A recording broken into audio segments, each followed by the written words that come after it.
Good day. Snap here. I'm no good at formalities, so let's jump in. Today, I wanted to show you some of the background work I do for the studio, crafting the territory maps of Clouded Moon so that we can better stage the characters for the animation. Maps are my specialty. I'm not perfect, of course, but I think they capture a good realism mixed with the fantasy nature of our story. So before I get into it, this video might have some spoilers. Not big ones. I mean, the last video had some spoilery tidbits too. Just be aware, juicy, tasty, delicious spoilers ahead. I won't be sharing anything that the team doesn't agree I can share though. Okay, so having a top-down view of an area helps a lot when painting backgrounds and making sure characters are facing the correct way in animation. So this time, I have for you a time-lapse of me painting a quick overview of River Colony's island base. This will highlight some of the landmarks and clusters of foliage to keep in mind while we paint backgrounds for Chapter 5. We aren't quite to Chapter 5 yet. I'll have to do a bit of this for Oak and Marsh Colony first. But for now, this is what I feel like I want to expand on, so that's what I'm doing. Our previous design for the island was a lot simpler. We had come up with a few things when we were still a Warrior Cats project, so you'll see everything in its previously named format here up in the corner. Tennille and I did a few of these top-down views of things, and honestly it was a bit of an unspoken rule that he tends to work on Field and Marsh Colony and I tend to work on Oak and River Colony. At least that's the way it was when we were doing the comic pages that led up to this whole project. So I made this one.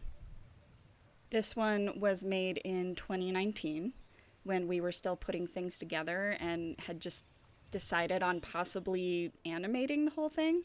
As you can see, the former island is round and simplified, but has some of the same aspects with the rocks over sandy alcoves and trees with roots that have been washed out by the river to make shelters large enough for cats. Rainfall's rock is the one thing that stays completely the same and in the same general shape. I like to call it her stage because that's where she does all her theatrical captain speeches. As we transitioned to the Lake Alliance territories and the area around it, we decided we wanted more of a temperate tropical climate in general, maybe more of a Mediterranean coastal climate. I just wanted to draw tropical foliage. I wanted to include marshy flowers like orchids and beachy flowers like hibiscus, and I wanted those sand dunes and beaches. That's my aesthetic. The team allowed it, but yes, there will still be winter and snow, just not to the extent in the Warrior Cats universe. Actually, in the original RP, we had written a whole traveling part where our protagonists head off across a desert to retrieve help. But then when readapting the story and cleaning it up, we were going from a more Warrior Cats-based UK landscape. So we were going to use an area similar to the vast moorland known as the Desert of Wales. But then after switching from the Warrior Cats name, we were free to change it back to a desert with sand dunes. I was pretty happy about that one.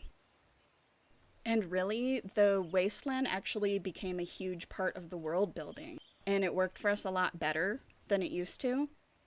Because basically, these 4 colonies of cats are forming this alliance over a fertile plot of territory, and they generally get along due to their mutual beliefs in spirits beyond and the shunning of magics.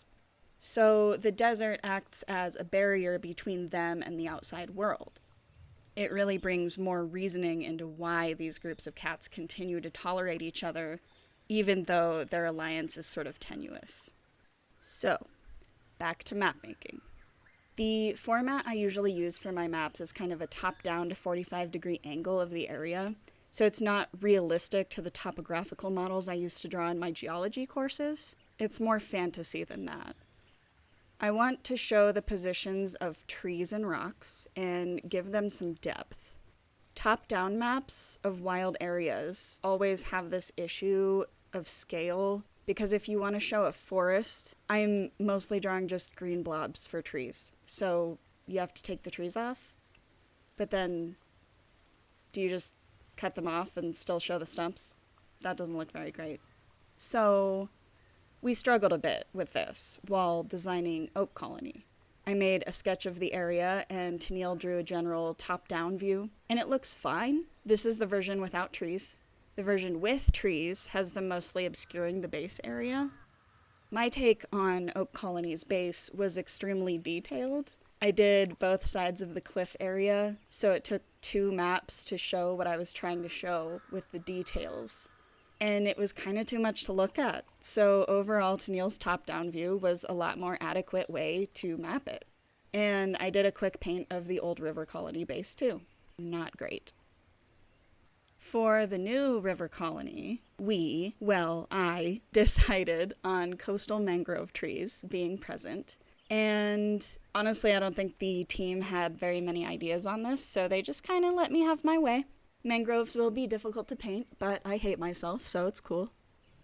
The base itself will have a more deep-rooted tree, 1 tree.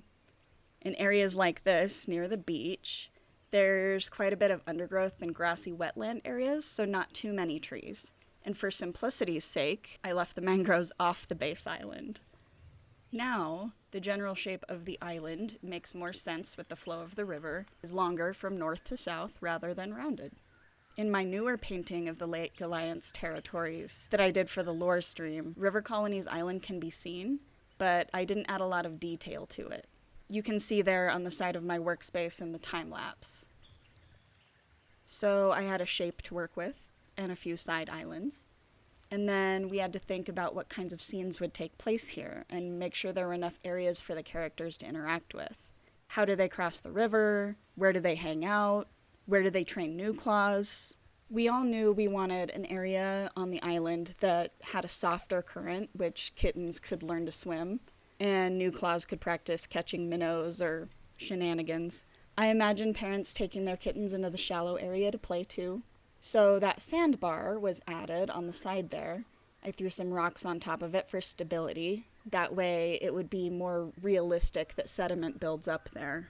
I'm really looking forward to painting backgrounds for River Colony. You can just imagine new claws getting in trouble out there in the mangroves. As the time-lapse continues on, you'll watch me tediously color in all my hibiscus bushes. Let's talk about staging. I had mentioned that the staging for Chapter 2 was a whole thing, as I put it.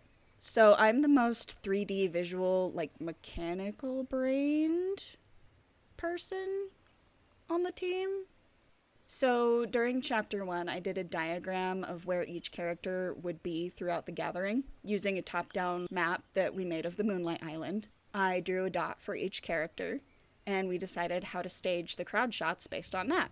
It's not 100% accurate. I do admit we did fudge it a little bit, but for the most part, it's pretty accurately staged. The whole thing with Chapter 2 was that some of the storyboards didn't match up. This was where we get into a little bit of spoiler territory, but I did already tell you that Chapter 2 will focus on Golden Pelt and Spotted Shadow. So, I'm sure you've come to the conclusion that it takes place in Field Colony. Okay, so, there is a shot in which we see Spotty talking to Peach, with the tall rock in the background. 2 cats pass in front of them, seemingly talking about Spotted Shadow.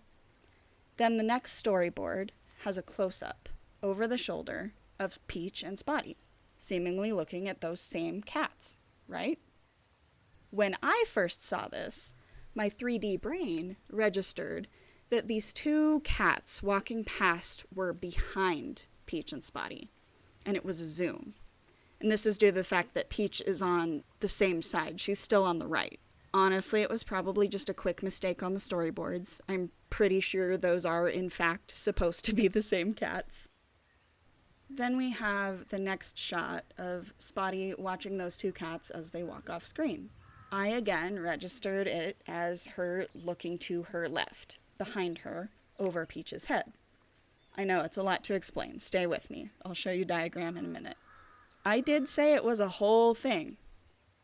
So I decided that there were 2 pairs of cats walking past her according to the storyboards. So I was asking Tennille and Avalon, which 2 cats should this be, and which 2 cats should walk behind her? And Tennille was like, lol, what? There's only 1 pair of cats. And I was like, no, According to my calculations, there are 2 pairs of cats. Because I'm ridiculous.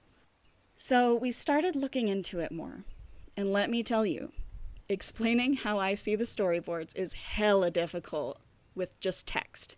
Tennille, Water, Avalon, and I don't work in the same place. So it was hard to explain why I was so set on there being 2 pairs of cats based on the storyboards.